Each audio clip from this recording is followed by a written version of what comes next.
আমাদের অতিরিক্ত র্যাব সদস্য মোতায়েন করা হয়েছে। বিশেষ করে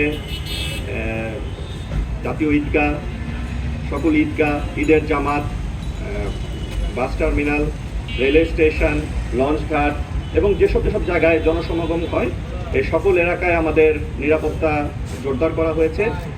আমাদের র্যাবের মোবাইল এবং ফুট স্ট্যাটিক টহল, চেকপোস্ট এগুলো অনেক বৃদ্ধি করা হয়েছে। এবং আমি বলবো যে আমাদের dog squad, bomb disposal unit এবং আমাদের সাদা পোশাকে র্যাবের যে গোয়েন্দা নজরদারি তা চলমান আছে এবং এটা আমাদের অনেক জোরদার করা হয়েছে এবার।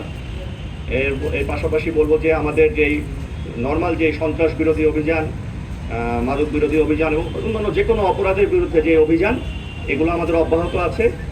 এবং সাইবার ক্রাইম এবং যে কোনো রকমের গুজব বা উস্কানি প্রতিরোধের জন্য যত রকমের ব্যবস্থা নেওয়া যায় আমাদের সাইবার মনিটরিং টিম সার্বক্ষণিকভাবে মনিটর করছে এবং যে কোনো অভিযোগ পেলে আমরা তাৎক্ষণিকভাবে ব্যবস্থা গ্রহণ করছি।